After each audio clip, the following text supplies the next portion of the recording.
No cabe duda que la diferencia entre nosotros y otros primates se encuentra en el cerebro, pero ¿hasta qué punto en la escala de la evolución nos hemos empezado a diferenciar? Esto aún no está claro, y el principal problema es que el cerebro, al ser un tejido, no se fosiliza, y no tenemos ninguna muestra física de cómo era un cerebro hace millones o miles de años, y así poder realizar un punto de comparación.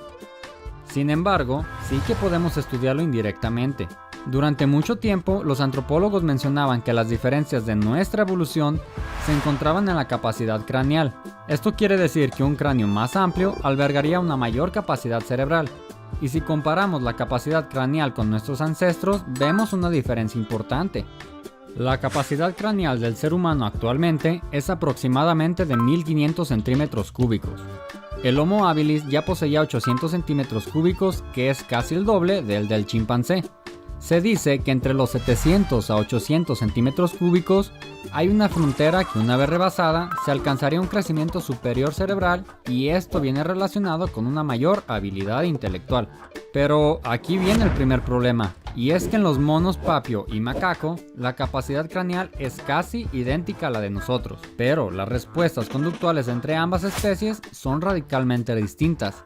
Es por eso que la capacidad craneal por sí sola no despeja muchas dudas. De hecho, actualmente está muy en desuso. Si nos ponemos a pensar en la evolución del ser humano, vemos que en algún punto dejamos de caminar en 4 puntos y evolucionamos hasta quedarnos erectos. Oye, y eso sí que nos diferencia de los otros primates. El Homo habilis desarrolló técnicas que le permitieran utilizar herramientas. Más tarde, el Homo erectus perfeccionó estas técnicas. La bipedestación dejó como resultado 2 manos libres para la utilización de herramientas. Esto genera un desarrollo neuronal más amplio debido al requerimiento de unidades para procesar las herramientas. Al sostener con una mano una piedra y con la otra golpearla hasta obtener una pieza afilada, crea como resultado una planificación e interacción con el medio ambiente. Esto exige un procesamiento neuronal mayor. De hecho, la proporción entre la neocorteza y el bulbo raquídeo es aproximadamente el doble en nuestro cerebro comparado con el de un chimpancé, lo que podría explicar, al menos parcialmente, la destreza en el control motor de las manos, ojos o boca. Entonces, si tenemos las manos libres con las que podemos crear herramientas y a la vez esta creación de herramientas requiere una destreza cerebral mayor, podemos decir que las diferencias entre nosotros y otros primates son dadas por la corteza cerebral. Y de hecho, así es, pero hasta cierto punto. Hay una estructura muy importante que es el centro de estudios entre especies, y es la corteza prefrontal. Esta corteza en humanos está muy implicada en la reproducción del lenguaje, la conciencia, la planificación de tarea, la toma de decisiones, la personalidad y en general, esta parte del cerebro sería la principal sospechosa en presentar cambios entre especies. De hecho, el volumen en la corteza cerebral prefrontal en humanos representa el 29% de toda la corteza, mientras que en los chimpancés solo es el 17%. Pero no hay que emocionarnos tanto, porque recordemos, como lo mencioné antes, que un cerebro más grande no se relaciona precisamente con una mayor inteligencia, y necesitamos de pruebas más congruentes para saber en qué parte de la corteza prefrontal se encuentran estas diferencias. Bueno, pues un grupo de investigadores escanearon el cerebro de 25 monos macaco y 25 humanos, esto con el fin de ver las diferencias entre la corteza frontal ventrolateral. Esta zona está implicada en el lenguaje, la toma de decisiones y la flexibilidad cognitiva, que es la capacidad para adaptarnos a un entorno cambiante. Lo que hicieron fue dividir a toda la corteza en áreas y, una vez ubicadas estas áreas, realizaron comparaciones en cuanto a volumen de la corteza entre macacos y humanos. Al final, mediante resonancia magnética funcional, compararon las conexiones de estas áreas con las demás zonas del cerebro. La conclusión fue increíble, y es que de las 12 áreas encontradas, 11 eran muy parecidas en función y volumen a los de los humanos. Solo hubo un área que se diferenciaba de las demás y era el polo frontal lateral, este de aquí.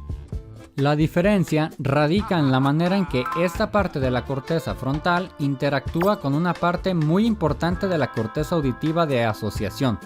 Sin embargo, las otras áreas se parecen mucho en la forma de interacción entre las áreas visuales, las áreas de selección y acción y las áreas que procesan la toma de decisiones.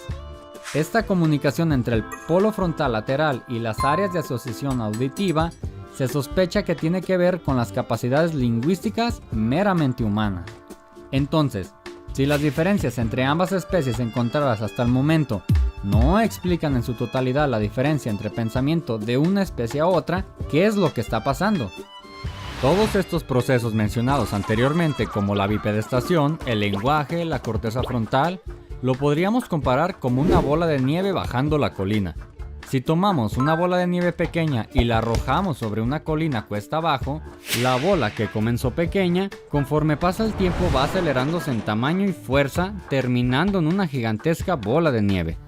Poniendo en contexto entre la analogía de la bola de nieve y el cerebro humano, nos podríamos preguntar, ¿en qué punto la nieve llegó a crecer tanto para llegar a tener ese tamaño?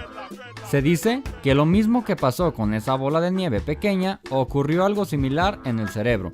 El proceso de evolución y el entorno cambiante tomaron fuerza hasta llegar a exigir un método de comunicación más allá de las señas. Otro importante descubrimiento es que se han observado zonas del cerebro que se aceleran más rápido en los humanos en comparación con los chimpancés. Estas zonas están relacionadas con algunos genes como es el HAR1 y el HAR2, las cuales han evolucionado hasta 16 veces más rápido en humanos que en otros primates. Para finalizar, hagamos una recapitulación de lo visto antes. Compartimos el 99% de nuestro genoma con el chimpancé. También tenemos 11 áreas que interaccionan de forma similar entre los macacos y nosotros. Recordemos que un mayor tamaño del cerebro no significa una mayor inteligencia. Por otro lado, hay zonas en el polo frontal lateral que difieren en el funcionamiento del ser humano. También existen genes que han estado cambiando aceleradamente en los humanos en comparación con los primates. Si tomamos todos los resultados antes mencionados, podríamos decir que la diferencia está en la forma en que el cerebro de nosotros se comunica y se conecta más que en la estructura en sí misma. Pero esto aún no está muy claro y habrá que esperar a que los investigadores arrojen nuevos descubrimientos y así poder ir haciendo una comparación entre especies.